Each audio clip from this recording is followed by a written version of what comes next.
আহা টাকা রোজগার করে মাথার ঘাম পায়ে ফেলে, কিন্তু তার মনের মধ্যে এলো আমি আমার জিপুত সংসারের লাগিয়া এই কষ্টটা করতেছি। কিন্তু যাদের জন্য কষ্ট করতেছে তাদের চরিত্র, তাদের আখলাক, তাদের ঈমান, তাদের আমলের ব্যাপারে ওনার কোনো মাথা ব্যথাই নাই। উনি এমনি বলে তারার লাগিয়া কষ্ট করতেছে। আপনি তো আসলে সোফার লাগিয়া কষ্ট করতেছেন, আপনি একটা টাইলসওয়ালা বিল্ডিং এর জন্য কষ্ট করতেছেন, আপনি 20 শতক জমি কেনার জন্য কষ্ট করতেছেন, আপনি গোস্ত দিয়া ভাত খাইতেন কষ্ট করতেছেন। আপনি মূলত সন্তানের জন্য কষ্ট করেন নাই, বিবির জন্য কষ্ট করেন নাই। সন্তান এবং বিবির জন্য যদি কষ্ট কেউ করে থাকে তো সেটা তার ইবাদত, তার আমল, তার বন্দেগী, তার আখিরাতের জন্য যদি কষ্ট করে সেটাকে বলে কষ্ট, সেটাকে বলে কষ্ট। আর নাই তো এটা ভুয়া কথা, ভুয়া কথা, ভুয়া কথা। আপনি সারাটা দিন মাথার ঘাম পায়ে ফেললেন একটা টাকার জন্য, 500টা টাকার জন্য, আর আপনার সন্তান নামের এই হাইওয়ান সে সারা রাত মোবাইলে উলঙ্গ ছবি দেখে, কোনোদিন ফজরের নামাজ পড়ে না। এই জানোয়ারের জন্য নি উপার্জন করছেন, এই জানোয়ারের জন্য নি কামাই রোজগারি করলেন, এই হাইওয়ানের জন্য নি বিল্ডিং করলেন। এ তো মানুষ নামের জানোয়ার, এ তো মানুষ নামের কুকুর। এই পশুর জন্য কি দরকার ছিল রোজগার করার? সে যেহেতু সব গুনাহ, নাফরমানি, অসভ্যতা করতে পারে, তাহলে তার হাতে ছেড়ে দেন। যেহেতু তুই সবই পারস বেটা, নারীও দেখতে পারস, ছবিও দেখতে পারস, উলঙ্গ নাচও দেখো, তুমি যেহেতু আল্লাহও চেনো না, রাসূলও চেনো না, সেজদাও চেনো না, নামাজও চেনো না, তো তুমি জানোয়ার, তোমার ছেড়ে দাও তারে, যে তার হাতে ছেড়ে দাও, যা বেটা।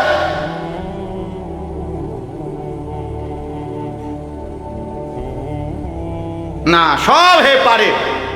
অপদার্থ মা বাপ মনে করে তে শুধু গর্বের দায়িত্ব না, আমার দায়িত্ব তারে গড় করে দাও, আমার দায়িত্ব তারে বাজার করে আন খাওয়ান। আহা বোকা মানুষ, কোন দিন বুঝবে? বোকা বাপগুলো কোন দিন বুঝবে? হযরত ওমর রাদিয়াল্লাহু তাআলা একটা ছেলে জীবনে একবার নবীজি সাল্লাল্লাহু আলাইহি ওয়াসাল্লামের একটি কথার বিপরীতে বিরোধিতা করে নাই, একটা যুক্তি দেখাইছিল, পাল্টা একটা ভিন্ন যুক্তি দিছিল। হযরত ওমর রাদিয়াল্লাহু তাআলা মৃত্যু পর্যন্ত ওই সন্তানের সাথে আর কথা বলেন, কথা বলেন। হযরত নূহ আলাইহিস সালাম সন্তান কেনানের মৃত্যুর সময় দোয়া করছিল আল্লাহর কাছে, আল্লাহ আমার সন্তান ডুবে যাচ্ছে পানিতে। আল্লাহ নিষেধ করছে, ইন্নাহু লাইসা মিন আলিক, কোরআনের আয়াত। আল্লাহ বলছে, হে নূহ সাবধান, এটা তোমার সন্তান নয়। ইন্নাহু আমালুন গায়রু সালেহ, এটা বেআমল, গায়রু সালেহ, এর সমস্ত কর্ম অসৎ কর্ম, এ নাফরমান, এ আল্লাহকে সেজদা দেয় নাই, মালিকের গোলামি করে নাই, এটা তোমার সন্তান হইতে পারে না। এজন্য এই ছেলে তোমাদেরকে বলি, বাবা তোমরা যারা নামাজ পড়ো না, তোমরা যারা চরিত্রহীন, নারী, ছবি, উলঙ্গ দৃশ্য, মোবাইলের নাচ গান আর এই অসভ্যতা দিয়ে তোমাদের যাদের জীবন, তুই মনে রাখিস তুই কোনো মুসলমানের বাচ্চা না, তুই কোনো মুমিনের বাচ্চা না। হ্যাঁ হ্যাঁ, সাফ কথা, এটা কোরআন বলছে। আল্লাহ বলে দিছে নূহ নবীকে, সাবধান, এটা কি না তোমার সন্তান না, সরয় রে। ফালা তাসআলনি, আল্লাহ তাআলা বলছে, হে নূহ সাবধান, আমার কাছে এর ব্যাপারে কিছু চাইবা, সাবধান। ফালা তাসআলনি, আমার কাছে কিছু চেয়েও না, হাত উঠাইবা না, নামো। নূহ আলাইহিস সালাম হাত নামায় ফেলছে, হাত নামায় ফেলছে। এজন্য বেঈমান মুমিনের সন্তান হয় না, নাফরমান ইমানদারের সন্তান হয় না। আল্লাহ আমাদেরকে বুঝ দান, আল্লাহ আমাদেরকে ফিকির দান।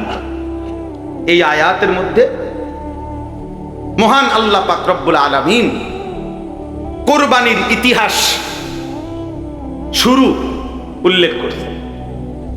এই যে সামনে আমাদের যে কোরবানি আসতেছে,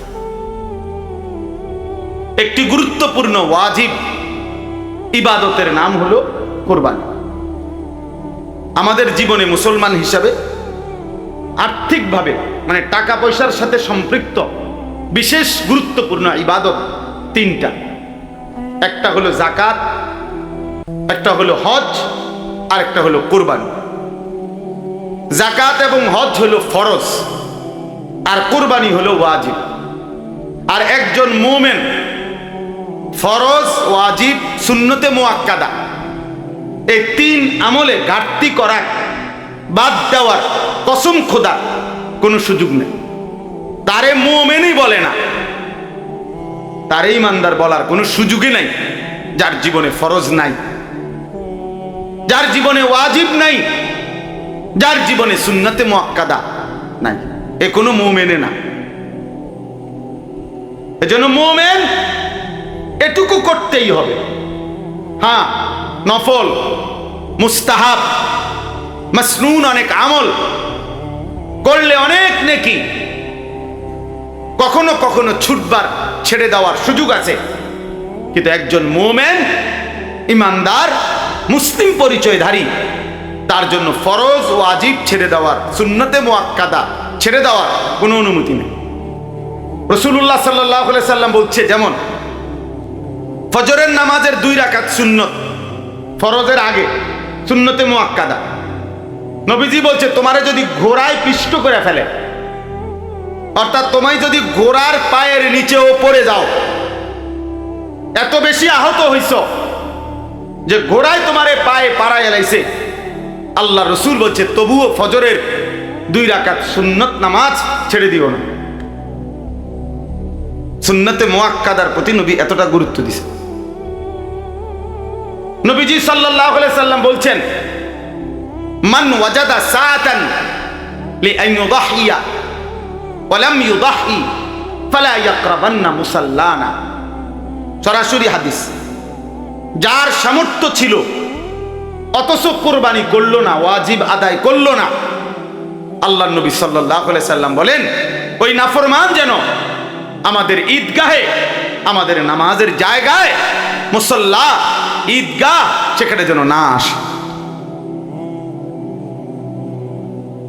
ওই ভাই, ওই দুষ্টামি করো না, ওই লাল গেঞ্জি সাবধান, ফাজলামি করো না, ফাজলামি করলে বাইরে ওঠো, মস্কারির জায়গা না এটা।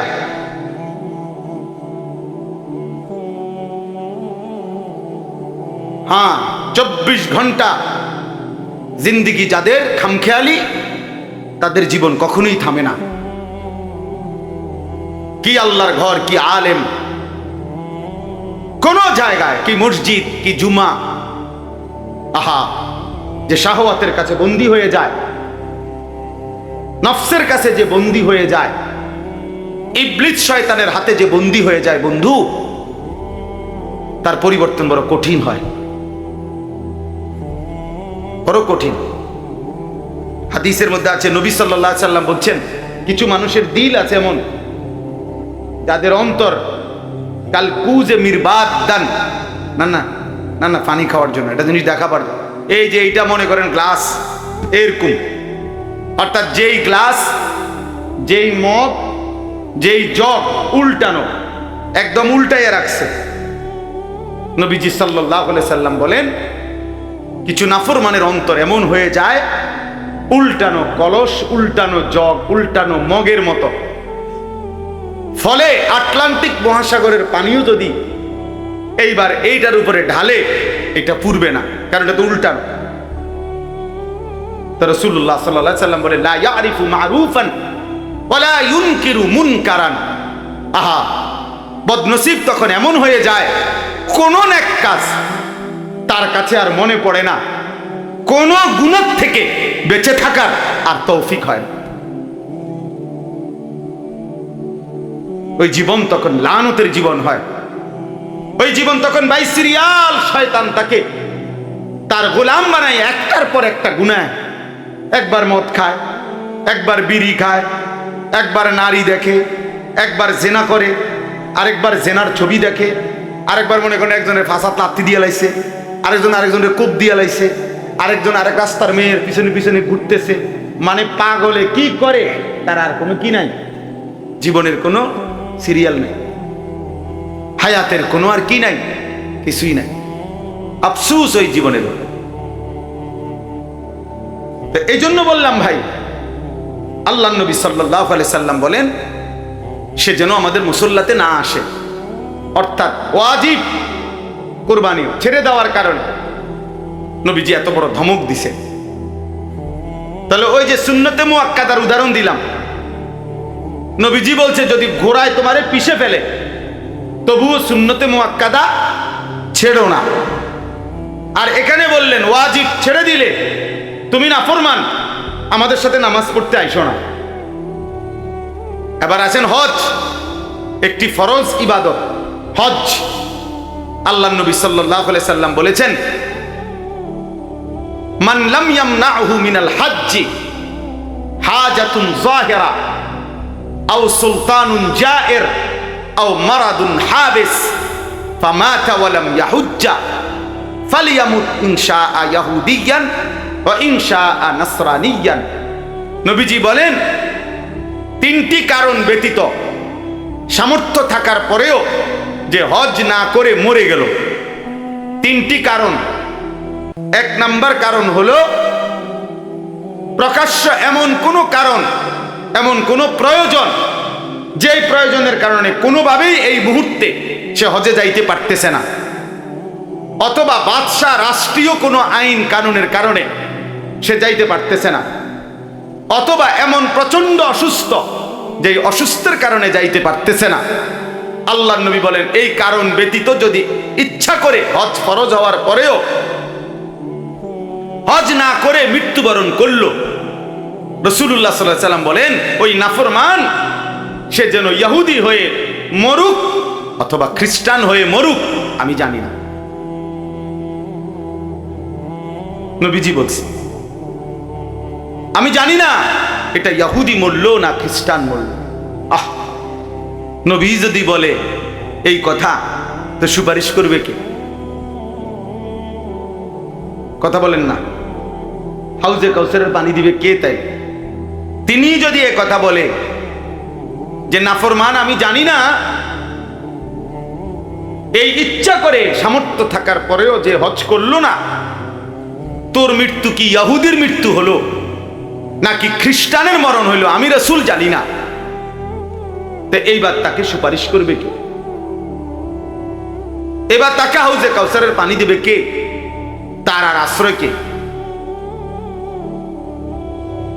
আখিরাতে হাসরের ময়দানে তার সহায় কে? আমাদের সমাজে লক্ষ লক্ষ মানুষের উপরে, কোটি কোটি মুসলমানের উপরে হজ ফরজ। প্রতি বছর কিছু মানুষ হজে যায়, এটা তো বিষয় না। একটি দেশের থেকে কিছু লোক হজে গেলেই হজ আদায় হয়, বিষয়টা এটা না। যত জনের উপরে মুসলমান হজ ফরজ, আপনার জন্য বাধ্যতামূলক হজ করতে হবে।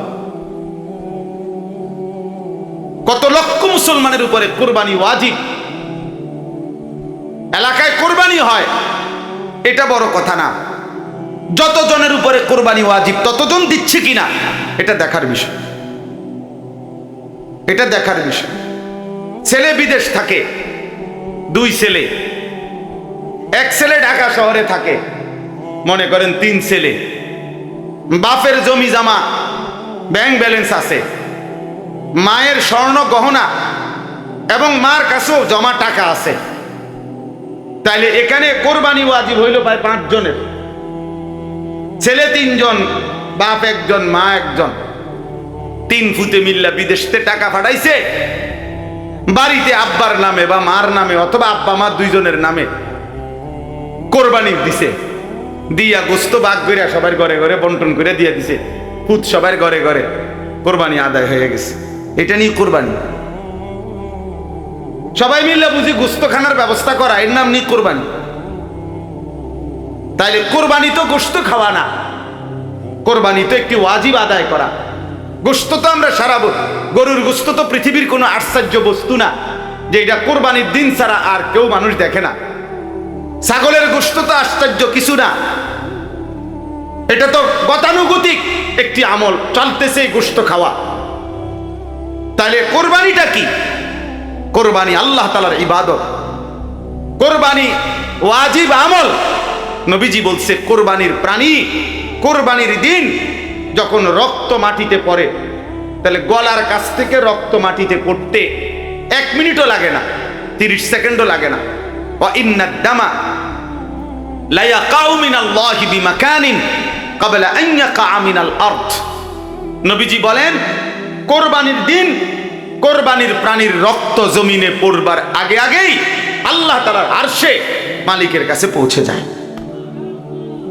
এই জন্য কোরবান শব্দের অর্থ কি? নৈকট্য হাসিল করা। বান্দা এই পশু জবাইয়ের মাধ্যমে 30 সেকেন্ডে 20 সেকেন্ডে রক্ত মাটিতে পড়বার আগেই আল্লাহর নৈকট্য হাসিল করে ফেলে। এই জন্য এই ইবাদতটাকে কোরবান বলে, এই জন্য বলে কোরবান। তাহলে এটা দেখতে যদিও মনে হয় এক শরীক কোরবানি, দেখতে যদিও মনে হয় একটা ছাগল জবাই, কিন্তু খোদার কসম এর অন্তর্নিহিত মর্মার্থ অনেক গভীর, অনেক গভীর, অনেক গভীর। নবীজি সাল্লাল্লাহু আলাইহি ওয়াসাল্লাম বলেন মা আমিলা আদমিয়ুন মিন আমালি ইয়াউমিন নাহার আহাব্বা ইলাল্লাহ মিন ইহরাকিদ দাম। কোরবানির দিন সমস্ত ঈমানদাররা যত আমল করে তার মধ্যে সর্বশ্রেষ্ঠ আল্লাহর প্রিয় আমল এই প্রাণী জবাই করা, এই প্রাণীটা জবাই। কোরআনে আল্লাহ বলছেন ওয়ায়াযকুরু ইসমাল্লাহি ফি আইয়ামিন মা'লুমাতিন আলা মা রাযাকাহুম মিন বাহিমাতিল আনআম। আল্লাহ বলেন কোরবানির দিন নির্দিষ্ট এই সময়ে ওই প্রাণীটাকে যখন জবাই করে, ওই সময়ে যে আমার আল্লাহ বলে, আমার নাম বলে, আল্লাহু আকবার বলে যে চিৎকার দেয় বান্দা সবাই, এই আমার নামের চিৎকার, আমার আওয়াজ, আমার জিকির আমি আল্লাহ এইটা শুনবার জন্যই কোরবানির হুকুম দান করেছি। তাহলে কোরবানির মধ্যে বান্দা আল্লাহর খুব দ্রুত গতিতে 20 সেকেন্ডে 10 সেকেন্ডে আল্লাহর নৈকট্য হাসিল করে। কোরবানির মাধ্যমে বান্দা আল্লাহর স্মরণ, আল্লাহর জিকির, আল্লাহর নাম বুলন্দ করে, আল্লাহু আকবারের ধ্বনিতে কাঁপায়া ওঠে, কাঁপায়া ওঠে। সেদিন শনিবার দিন, এই শনিবারে সর্বশেষ শনিবার দিন ফজরের নামাজ পড়ে পাকিস্তানের সেনাবাহিনী রাত্রিবেলা শুক্রবারের ভোর রাত্রে আবারও ইন্ডিয়া যখন আক্রমণ করছে, ফজরের নামাজ পড়ে নারায়ে তাকবীর আল্লাহু আকবার বলে পাকিস্তান সেনাবাহিনী চূড়ান্ত আক্রমণ করছে, যখন 3 ঘন্টার ব্যবধানে বেঈমান মাথা নত করে পরাজয় স্বীকার করতে বাধ্য হয়েছে। ইন্ডিয়ার বেঈমান কাপুরুষ বুজদিল, এটা প্রমাণ হয়ে গেছে পৃথিবীতে যে ঈমানদারি শক্তিশালী, মুমিন শক্তিশালী, মুমিন শক্তিশালী। আল্লাহু আকবার, আল্লাহর নাম বুলন্দ করা, আল্লাহর নাম জিন্দা করা। আমার দিল বলে ফজরের নামাজের পরে ওই মানুষগুলো যখন, ওই সেনাবাহিনী যখন আল্লাহু আকবার বলছে, আমার মনে হয় আমার মালিকের আরশে আজিম খুশি হয়ে গেছে, তো আল্লাহ তাআলা তৎক্ষণাৎ বিজয় দান করছে। তাকবীর আল্লাহর বড় পছন্দ, আল্লাহু আকবার আল্লাহর বড় পছন্দ। আল্লাহ বড় যখন বান্দা বলে আল্লাহ খুশি হয়, তখন আল্লাহ খুশি হয়। এজন্য প্রিয় যুবক মনে রাখো ভাইয়া, আগামীর পৃথিবীতে ঈমান আর কুফরের যুদ্ধ আরো বাড়বে। ইসরায়েল আর ফিলিস্তিনের যুদ্ধ না, ঈমান আর কুফরের যুদ্ধ। ভারত আর পাকিস্তানের যুদ্ধ না, ঈমান আর কুফরের যুদ্ধ। আরাকান আর বার্মার যুদ্ধ না, ঈমান আর কুফরের যুদ্ধ। কাশ্মীর এবং ভারতের যুদ্ধ না, ঈমান আর কুফরের যুদ্ধ। আর ইনশাআল্লাহ মুমিন ঈমানদার আল্লাহর কালেমা বুলন্দ করবে যারা, কালেমার জন্য লড়বে যারা, নিশ্চিত আল্লাহ আজ কিংবা কাল তাদেরকে বিজয় দেবেই দেবে ইনশাআল্লাহ। এজন্য মনে রাখো, তোমরা যারা নামাজ পড়ো না, চরিত্রহীন যুবক, নারীর কাছে, ছবির কাছে, নর্তকীর কাছে, উলঙ্গ দৃশ্যের কাছে, এই বেঈমানের সাজগোজ, চুলের ফ্যাশন, আহা হেরে গেলা কাপুরুষ, তোরে দিয়ে আগামীর পৃথিবীতে ইমানের যুদ্ধে কোনো কাজ হবে না। মনে রাখবে, বাতে খাইবা আর ঘুমে যাইবা আর বেডি চাইবা আর উলঙ্গ দৃশ্য দেখবা। মনে রাখো আব্বা, মুমিন যারা, জানবাজ মুজাহিদ যারা, তারা ঠিকই যুদ্ধ করবে, আর তুমি তখন নাফরমানি আর অসভ্যতার মধ্যেই ডুবে থাকবে। এজন্য যদি বুঝ থাকে, দিমাগ থাকে, তো ফিরে আসবে।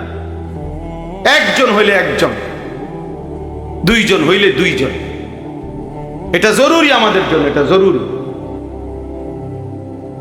এটা আমাদের জন্য বাধ্যতামূলক, আমাদের জন্য এটা জরুরি। আল্লাহ তাআলা আমাদেরকে হিম্মত দান করেন। যুবক ছেলেদের কাছে আমার এটা অনুরোধ, নওজোয়ান, তোমরা যদি অব্যাহত গুনাহ নাফরমানির মধ্যে ডুবে থাকো, তাহলে আগামীর ইসলামের জন্য লড়বে কে?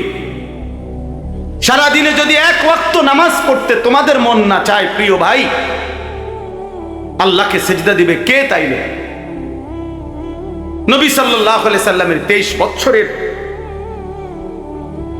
চোখের পানি, রক্ত ঝরা দিন এই জমিনে বাস্তবায়ন করবে কে? তাহলে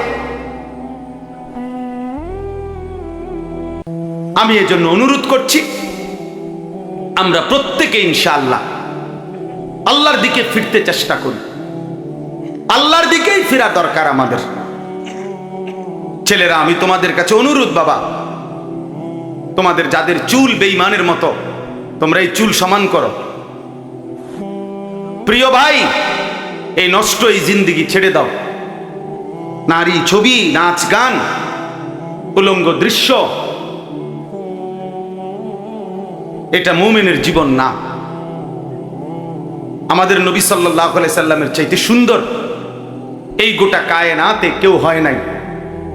অতএব তার সৌন্দর্যের চাইতে সুন্দর কিছু হইতে পারে না। তো আমার বলার উদ্দেশ্য হলো এই কথাটা, এই কুরবানি একটি ওয়াজিব ইবাদত, হজ ফরজ ইবাদত, যাকাত ফরজ ইবাদত।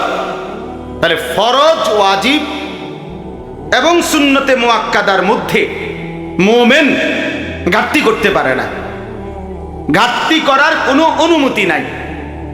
এই জন্য এই আয়াতের আলোকে এই প্রথম কথা, এটা প্রত্যেকের কাছে আমার অনুরোধ, যারাই বুঝেন, না বুঝলে নাই, আমার বলা আমি বললাম, প্রত্যেক উপার্জনকারী যিনি টাকা রোজগার করেন, বিদেশে থাইকা হোক, দেশে থাইকা হোক, বিবাহিত হোক, অবিবাহিত হোক, একসাথে সংসার হোক, ভিন্ন ভিন্ন সংসার হোক, প্রত্যেকের কাছে অনুরোধ হলো, বাবা, ভাই এবং মহিলাও, যাদের কাছে, যে সমস্ত মহিলাদের কাছে স্বর্ণ অলংকার আছে এবং কিছু জমা টাকা আছে, মনে করেন 1 বড়ি 1.5 বড়ি স্বর্ণ আছে, 5-10 হাজার টাকা আছে জমা, এই মহিলারাও এবং পুরুষরাও, বিবাহিত যুবক, অবিবাহিত যুবক, নারী, পুরুষ, যিনি রোজগার করেন, আকেল, বালেগ, তাদের উচিত একজন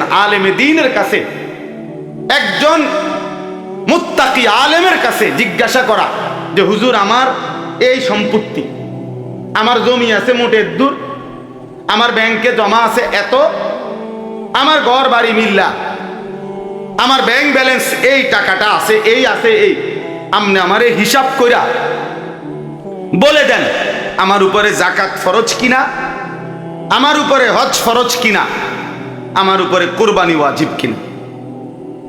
প্রত্যেকেই যদি একজন একজন যার যার সুবিধা মতো একজন আলেমে দ্বীনের কাছে জেনে নেন, আপনার জন্য সহজ। আমি বুঝি নাই, আমরা গ্রামের মানুষ, হুজুর, আমরা কোন রকম দিন আইনা দিন, আমরা এত ফেস করলে হবনি, এই সমস্ত বাটফারি কথা, ফিটারি কথা, এগুলো বললে হবে না। আপনি বুঝেন না, গ্রামের 14 গোষ্ঠীর যত ফ্যাঁস আপনি সব বুঝেন, চা দোকানে বুড়া বেটার গপ শুনলে মনে হয় যেন বেটা গোটা পৃথিবী চালায়। হ্যাঁ, এমন লম্বা লম্বা কথা কয় যেন গোটা বিশ্ব বুদ্ধি হেবড়া। উনি বলে বোঝে না, আখেরাতের বেলায় আসলে কিচ্ছু বোঝে না। আর গ্রামের যত গন্ডগোল করা দরকার সব উনি বোঝে। তাইলে আপনি বুঝেন না কি? আবার আপনি বুঝেন না তো বুঝে নিবেন, জানেন না তো জেনে নিবেন। আল্লাহর এই জমিনে মানুষের দ্বীনি রাহনুমাই, দ্বীনি পথ প্রদর্শনের জন্য সর্বযুগে আল্লাহর কুদরতি নিজাম, এটা কোরআনে আছে। আল্লাহ প্রত্যেক যুগের মানুষের জন্য উপযুক্ত আল্লাহ তাআলা পথ প্রদর্শক, ভয় প্রদর্শনকারী, দ্বীন ও ঈমানের বুঝাইয়া দেওয়ার যোগ্যতা সম্পূর্ণ আলেম। খোদার কসম, সূর্য উঠলে এই জমিনে আল্লাহ তাআলা ব্যবস্থা রাখবে। ছিল, আছে, থাকবে। এজন্য উলামায়ে কেরাম, কোরআন, ইসলাম, সুন্নাহ এটা কিয়ামত পর্যন্ত ছিল, আছে, থাকবে। এই জন্য সর্বযুগে উলামায়ে কেরামের বিরুদ্ধে যে গেছে, শেষ পর্যন্ত 16 বছর পরে হোক আর 48 বছর পরে হোক, উনি ভাগছে, উলামায়ে কেরাম আছে, দ্বীন আছে, ইসলামও আছে। এই জন্য বাংলাদেশে মামুনুল হক আগের জায়গাতেই আছে, ফ্যাসিস্ট পলায়ে গেছে, জালেম পলায়ে গেছে, মামুন ঠিকই আছে। এই জন্য এটাই বাস্তবতা যে দ্বীন শিখেন, আল্লাহকে চিনেন, আখেরাতকে বুঝেন, নিজের ঈমান, নিজের আমল, নিজের আখেরাত সুন্দর করেন। আগামীর পৃথিবী যুদ্ধমুখর পৃথিবী, আগামীর পৃথিবী যুদ্ধমুখর পৃথিবী। অল্প কথায় লাগিয়া যায়, অল্প কথায় সামান্যতেই লাগিয়া যায়। দামাদাম প্রত্যেকে অস্ত্র খুলে ফেলে, ট্রিগারে টিপ দিয়া ফেলে। অর্থাৎ এই সময়ে হিম্মত, ঈমান, মহান আল্লাহর সাথে সম্পর্ক ছাড়া মুমিনের বিজয় আসবে না। আমাদের ফিলিস্তিন, আমাদের আরাকান, আমাদের কাশ্মীর, কোনটারই সমাধান ওই ইউরোপ, জাতিসংঘ, ওই বেঈমান কারো বুদ্ধিতে পরামর্শ হবে না। আমাদের আল্লাহই আমাদের সমাধান। আমাদের রক্ত, আমাদের শাহাদাত, আমাদের জিহাদ, এটাই সমাধান ইনশাআল্লাহ। এই জন্য আমি সবার কাছে অনুরোধ করছি, সামনের কুরবানি প্রত্যেকেই মাসআলা বুঝে, দ্বীন বুঝে পালন করবেন। আর শেষ কথা হলো, ইন্নামা ইয়াতাকাব্বালুল্লাহু মিনাল মুত্তাকিন। আল্লাহ একেবারে আদম আলাইহিস সালামের জামানায় বলে দিছে যে গুনাহ থেকে পবিত্র থেকে যে ইবাদত করে, আল্লাহ কেবল তার ইবাদত কবুল করে। এজন্য যাকাত, হজ, কুরবানি, নামাজ, রোজা, সাদাকা, জিকির, তেলাওয়াত, সব কিছু বান্দার যেই কোনো নেক আমল আল্লাহর কাছে যদি কবুল হইতে হয়, তাইলে গুনাহমুক্ত হইতে হবে, হারাম থেকে মুক্ত হইতে হবে, গুনাহ থেকে মুক্ত হইতে হবে। মানুষের স্লোগান আর আল্লাহর কবুল এক কথা না। কথা বোঝেন নাই? আপনার টাকা, সুদের টাকা আপনার কোরবানি দিছে, হবে না, হবে না, কবুল হবে না, আরশে আজিমে যাবে না। আমনে মসজিদে, মাদ্রাসায়, অমুকখানে তমুকখানে 50,000 টাকা দিছেন, কিন্তু টাকা যদি হয় হারামের, টাকা যদি হয় সুদের, টাকা যদি হয় ঘুষের, টাকা যদি হয় কিস্তির, তো সেটা আসমানে যাবে না, সেটা কবুল হবে না। স্লোগান মিলতে পারে, বুঝেন না কথাটা? জনাব অমুক 30,000 মার হাবা, মার হাবা, এটা ঠিক আছে, মারও ঠিক আছে, হাবাও ঠিক আছে, কিন্তু আরশে আজিমে যাবে না। আসমানে যাইতে হলে কি হইতে হবে? হালাল হইতে হবে, পবিত্র হইতে হবে, গুনাহমুক্ত হইতে হবে, গুনাহমুক্ত। অতএব গুনাহমুক্ত ইবাদত, আমার নামাজ, আমার রোজা, আমার হজ, আমার যাকাত, আমার সব কিছু যেন আল্লাহ এবং তার রাসূলের নির্দেশনা মতো হয়। আল্লাহ আমাদেরকে তৌফিক দেন, কবুল করেন। না মুসাল্লানা আল্লাহুম্মা সাল্লি আলা মুহাম্মাদিন ওয়া আলা আলি মুহাম্মাদ কামা সাল্লাইতা আলা ইব্রাহিম وعلى آل إبراهيم إنك حميد مجيد اللهم بارك على محمد وعلى آل محمد كما باركت على إبراهيم وعلى آل إبراهيم إنك حميد مجيد سبحانك لا علم لنا إلا ما علمتنا إنك أنت العليم الحكيم الحمد لله আল্লাহ পাক রব্বুল ইজ্জত জুল জালাল ওয়াল ইকরামের ফজল কারাম রব্বুল আলামিনের অপরিসীম ইহসান মেহেরবানি দয়া আল্লাহ তাআলা আমাদেরকে আজ 13 মে 2025 রোজ মঙ্গলবার কুমিল্লা জেলা মুরাদনগর উপজেলাধীন হীরাকাশী সাউতুল হেরা মহিলা মাদ্রাসা ও হীরাকাশী সুদন মেম্বার বাড়ির উদ্যোগে আজকের এই বার্ষিক ওয়াজ ও দোয়ার মাহফিলে আল্লাহ তাআলাই আমাদেরকে আসবার বসবার আল্লাহর জন্যই জমা হওয়ার তৌফিক দান করেছেন।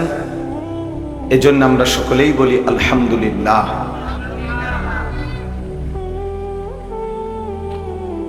আসার পথে কুমিল্লা জাফরগঞ্জ কংসনগরের পরে আমার গাড়ি স্টার্ট বন্ধ হয়ে গেছে, এই জন্য ওইখান থেকে আবার 2টা সিএনজি বদলাইয়া সিএনজিতে করে আসছি। এখন এই জন্য আসতে অনেক দেরি হয়ে গেছে। আমরা অল্প একটু সময় সামান্য কয়েকটি কথা আমি আরজ করতে চাই। এজন্য প্রিয় ছেলেরা, তোমাদের কাছে অনুরোধ ভাই এবং বাবারা যারা আছেন, একদম হাতে গোনা কয়েক মিনিট, অল্প একটু সময়। এই ছেলে, এই অপদার্থ কোথাকার, চিন্তা করছেন এতটুকু ছোট্ট বাচ্চার হাতে যে মোবাইলটা দিল সে সবচেয়ে বড় জালেম। এই জালেম তার হাতে হয় তার ভাই, তার ছেলে তারে নষ্ট করে দিল, তারে জীবনের তরে অসভ্যতায় অভ্যস্ত করে দিল। আফসুসের মাদ্রাসার ছাত্র, পাঞ্জাবি পড়া, তাহলে যিনি তাকে এই মোবাইলটা দিল সে কি পরিমাণ বেওকুফ।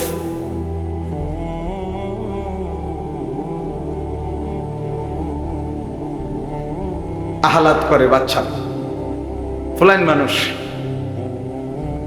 ছোট মানুষ কান্দে। কানলে কি ছোট মানুষ কি কানলে মরে যায়?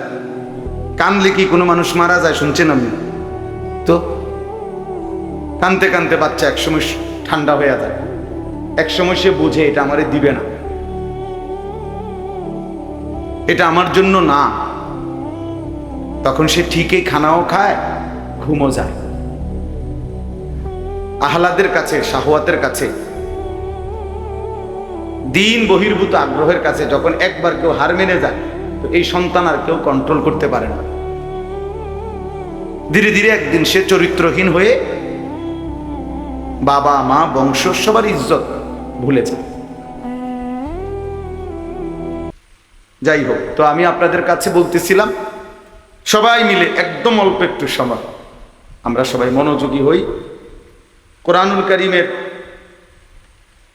6 নম্বর পারা 5 নম্বর সূরা, সূরাটির নাম সূরায়ে মাঈদা। এই সূরার 27 নম্বর আয়াত আমি তেলাওয়াত করেছি। এই একটি আয়াতকে সামনে রেখেই সামান্য কয়েকটি কথা আমি আরজ করতে চাই। সবার কাছে অনুরোধ, প্রিয় ভাই ছেলেরা, তোমাদের কাছে অনুরোধ, বাবা কারো যদি দুষ্টামি করতে মন চায় চলে গেলে ভালো ভাই, কিন্তু আল্লাহর ওয়াস্তে আলাদা আলাদা মোবাইল না টিপ্পা, কোরআনুল কারীম থেকে অল্প একটু কথা আমরা দিল দিয়ে শুনি, এতে সবার ভালো হবে, আমারও ভালো, আপনাদেরও ভালো, সবার জন্য ভালো। জীবনের 24 ঘন্টা সারাক্ষণ খামখেয়ালি করা, হায়াতের সব টাইম অবহেলায় অবহেলায় গাফলতে কাফলতে শেষ করা, এটা বুদ্ধিমানের কাজ না। এটা একজন সুস্থ স্বাভাবিক মানুষের পরিচয় না। মানুষ বিবেকবান হয়, মানুষ বিচক্ষণ হয়, মানুষ গন্তব্য চিনে, মানুষ ভালো মন্দ বুঝে। আল্লাহ তাআলা কুরআনুল কারীমের মধ্যে বলছেন, ওয়ালাকাদ কাররামনা বনি আদম, আমি আল্লাহ আদম সন্তানকে, বনি আদমকে, মানুষকে সম্মানিত করেছি। ওয়া হামালনাহুম ফিল বাররি ওয়াল বাহর, জলে এবং স্থলে সর্বত্রই আমি বনি আদমকে প্রাধান্য দিয়েছি। অর্থাৎ মানুষই প্রকৃত অর্থে সমস্ত সৃষ্টির মধ্যে শ্রেষ্ঠ, সব বিবেচনায়, সব আলোকে। তাইলে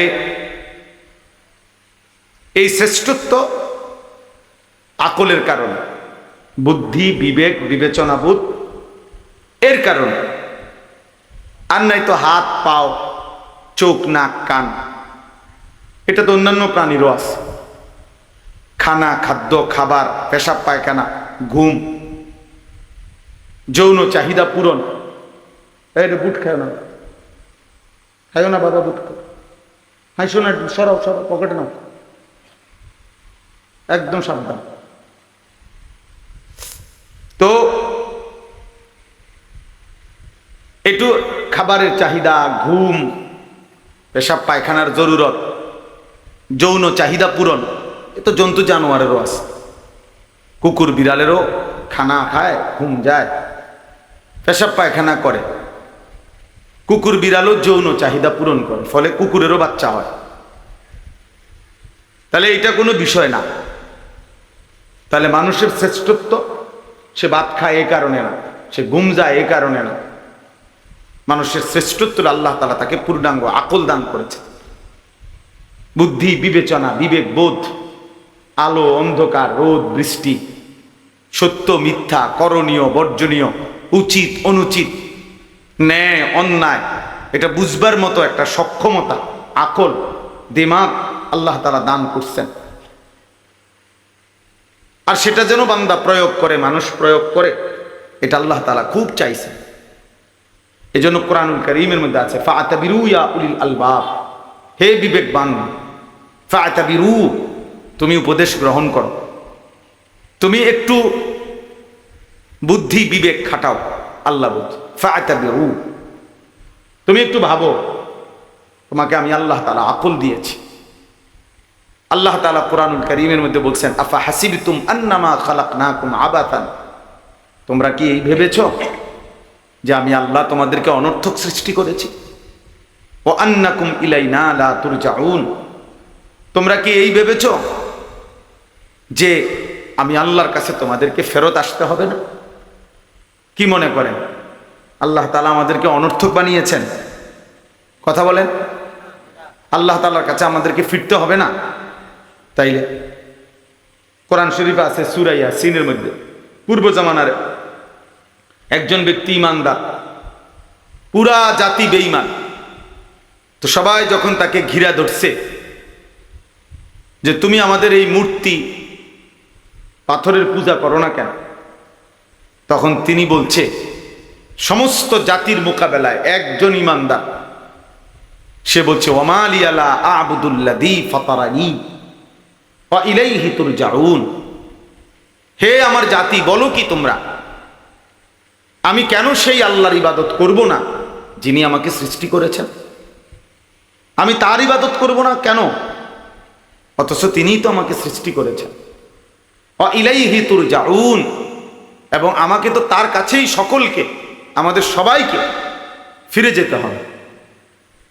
তো যেহেতু তিনি সৃষ্টি করলেন, তার কাছেই ফিরতে হবে, তা আমি তার গোলামি করব না কেন?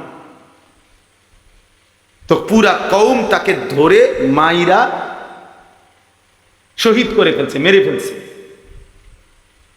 তো মৃত্যুর পূর্ব মুহূর্তে আল্লাহর আদেশে ফেরেশতা এই ঈমানদার ব্যক্তিটার সামনে তার জান্নাত, তার জান কবজ রুহু যাওয়ার আগ মুহূর্তে তুলে ধরছে, তুলে ফেরেশতা বলছে সামনে আইনা জান্নাত, কিলা দুখুলিল জান্নাহ, হে ঈমানদার এই জান্নাতে ঢোকো। তখন এই ঈমানদার বলছে ক্বালা ইয়া লাইতা কওমি ইয়ালামুন, হায় আমার জাতি যদি বুঝতো, জানতো যে তারা আমাকে হত্যা করে তারা লাভবান হয় নাই, বরং আমারে আল্লাহ মাফ করে দিছে আর আল্লাহর সম্মানিত বান্দাদের অন্তর্ভুক্ত করে দিয়েছে। বিমা গাফার আলী রব্বি ওয়া জাআলানি মিনাল মুকরামিন, আমারে তো আল্লাহ মাফ করে দিছে, আমারে তো জান্নাত দেখাই দিছে, আমারে তো জান্নাতি সম্মানিত বান্দাদের অন্তর্ভুক্ত করে দিয়েছে। তাহলে ওরা না মনে করছে মাইরে লাইলাম, শোয়াই লাইলাম, হত্যা করে ফেললাম, কিন্তু তারা যদি জানতো, দেখতো যে দৃশ্য জান্নাত আমি দেখতেছি, তাইলে তারা বুঝতো আহা আল্লাহ তো আমাকে দামি বানায় দিছে। এই জন্য ভাই আল্লাহ তাআলা আমাদেরকে মানুষ বানিয়েছে। আজকে তোমরা অনেক ছেলে পেলে সুস্থ সবল, শরীর স্বাস্থ্য মেধা যৌবন সব ঠিক আছে, পাগলও না ছাগলও না, প্রতিবন্ধী না মাতাল না, সুস্থ মানুষ। অথচ তোমাদের শত শত ছেলে পেলে দেমাগে আল্লাহ তাআলার কোনো কথাই ধরে না, হালাল হারাম জায়েজ না জায়েজ, করণীয় বর্জনীয় কোনো অনুভূতিই নাই। আহা, এক জন্তু জানোয়ারের মতো জীবন, যে জানোয়ারের জীবনের মধ্যে কোনটা বৈধ কোনটা অবৈধ, হালাল কোনটা হারাম কোনটা, মাকেও দেখে রাস্তার নারীকেও দেখে, বনের দিকেও তাকায়, মোবাইলের উলঙ্গ ছবির দিকেও তাকায়। তাহলে এ তো হালাল হারাম কোনটার অনুভূতি নাই, তো এ তো জানোয়ারের আখলাক, জন্তুর আখলাক। এই জন্য এটা বোঝা উচিত আল্লাহ তাআলা আমাদেরকে মানুষ বানিয়েছে।